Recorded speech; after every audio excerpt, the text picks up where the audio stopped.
Okay.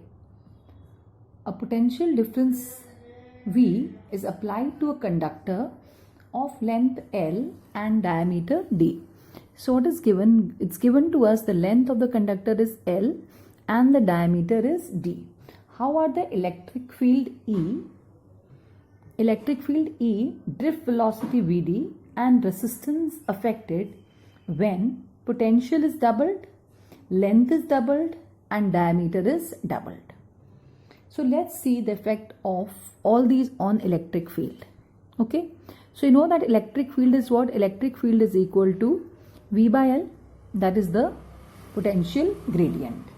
So now my first part is what will happen if V is doubled.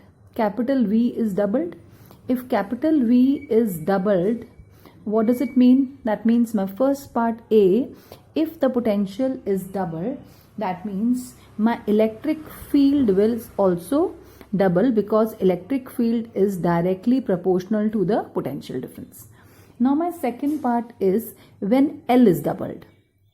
Okay, if my L is doubled, again you can see that E is inversely proportional to L. So what will happen to electric field? The electric field will become half. Alright, and the third part is when the diameter is doubled. Okay, the third part is when diameter is doubled. So if the diameter is doubled, so what you can see that electric field does not depend upon the diameter. So my electric field will remain same. Alright, so this is the third part. This is the first part, the effect of potential difference, L and diameter on the electric field. Now the second part says how the resistance will get affected. Now what's my resistance? You know what's the resistance, the formula? It's the resistance R is equal to rho into L by A. So what is my rho? L, and what is the area in terms of diameter? The area in terms of diameter is equal to pi d square by 4. So this is my resistance. Now let's answer the first part. Now what's the first part? The first part is potential difference. So you know that the resistance does not depend upon the potential difference. So in the first part, when my potential difference is double, so my resistance will remain unchanged. What is the second part, B? What will happen if the length is doubled? So as you can see that the resistance is directly proportional to L, so my resistance will be doubled. The third part is how the resistance will be affected if diameter is doubled. So now you can see that R is inversely proportional to D square. That means if my diameter will be doubled, that means my resistance will become 1/4. Alright, so resistance is directly proportional to length. So resistance will directly proportional to length. So on doubling length, the resistance will double. On doubling the potential difference, the resistance will remain unchanged. And on doubling the diameter, the resistance will become 1/4. Now the next is how the drift velocity will be affected.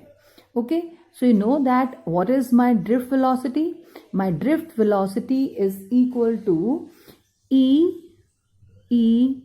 by m into tau.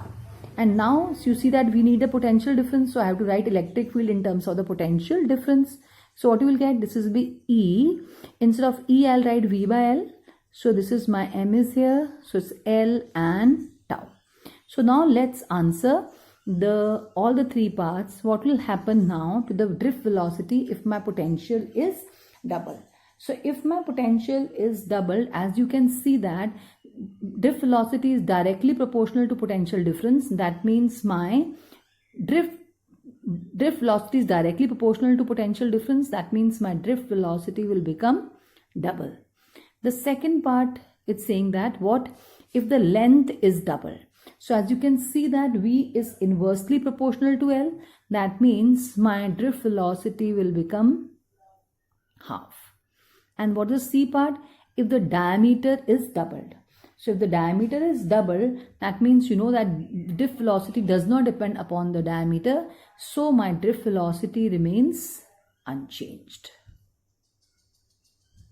Children, this is very important question.